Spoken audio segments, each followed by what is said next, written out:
नमस्कार, मैं हूं ऋचा शर्मा। आप सभी दर्शकों का अन्नदाता कार्यक्रम में स्वागत करती हूं। किसान का जीवन बहुत मुश्किल होता है। वो अपने खेतों में लंबे समय तक काम करता है, उसका ध्यान सदैव फसल में ही लगा रहता है। वो अपनी कड़ी मेहनत की ताकत पर अपना जीवन व्यतीत करते हैं।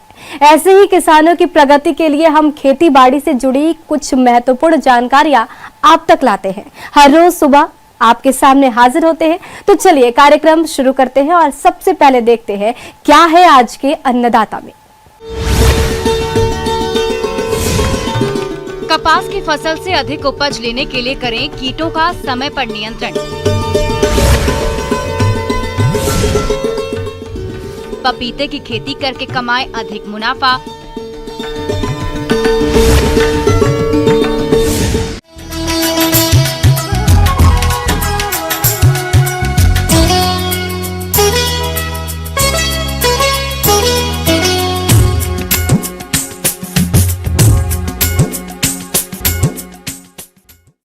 किसान भाइयों, पिछले साल से कपास का बाजार भाव काफी अच्छा चल रहा है। ऐसे में जिन किसानों ने कपास की फसल लगा रखी है, उनकी फसल में कई प्रकार के कीटों का प्रकोप हो सकता है, जो फसल को भारी नुकसान पहुंचाते हैं। तो आप इस फसल से अधिक उत्पादन लेने के लिए समय समय पर कीटों से बचाने के उपायों को अपनाएं। तो किस प्रकार से करें कपास की फसल में लगने वाले कीटों का नियंत्रण, देखिए हमारी एक खास रिपोर्ट।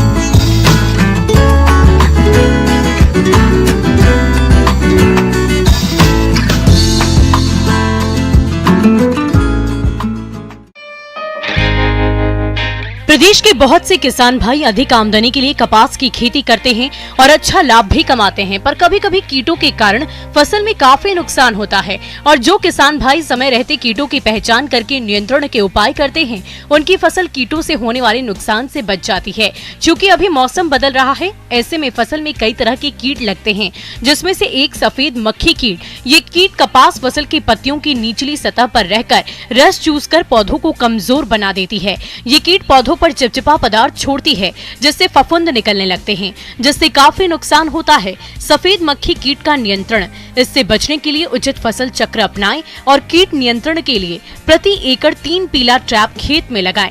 यदि फसल में सफेद मक्खी कीट का अधिक प्रकोप हो जाए तो एसिटामाइप्रैड 40 ग्राम या एसिफेट 75 WP 800 ग्राम दवा 200 लीटर पानी में मिलाकर प्रति एकड़ की दर से छिड़काव करके इस कीट से होने वाले नुकसान से फसल को बचा सकते हैं।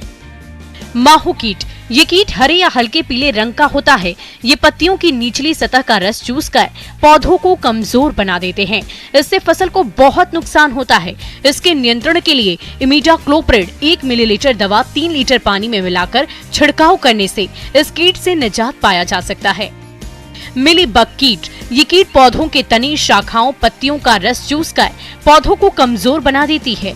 इसके नियंत्रण के लिए शुरुआती समय पर नीम के तेल के छिड़काव करके इस कीट से निजात पा सकते हैं। यदि इसका हमला गंभीर हो तो प्रोफेनोफॉस 500 मिलीलीटर दवा को 150 लीटर पानी में मिलाकर प्रति एकड़ में स्प्रे करें।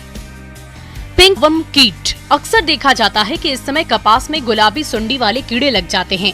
ये कीड़े कपास की फसल में फूल निकलते समय अटैक करते हैं और फसल को खराब कर देते हैं। हालांकि कपास की फसल में फूलों की उपज नहीं होती, लेकिन इन फूलों पर बैठकर ही गुलाबी सुंडी वाली मादा तितली अंडे देती है।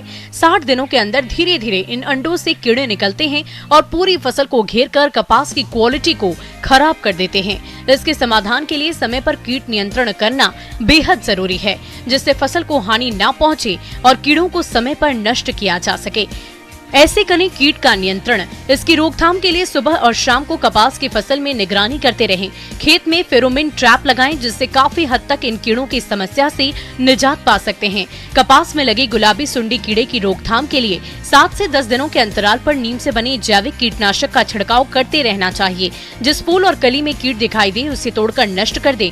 यदि फसल में अधिक कीटों का प्रकोप हो जाए तो ऐसी दशा में कृषि विशेषज्ञ की सलाह पर कीटनाशक दवा साइप्रोमेथ्रिन 10 EC 10 मिलीलीटर या डेल्टा मेथ्रिन 10 मिलीलीटर 10 लीटर पानी में मिलाकर छिड़काव करके फसल को कीटों से होने वाले नुकसान से बचाकर अच्छा मुनाफा कमा सकते हैं।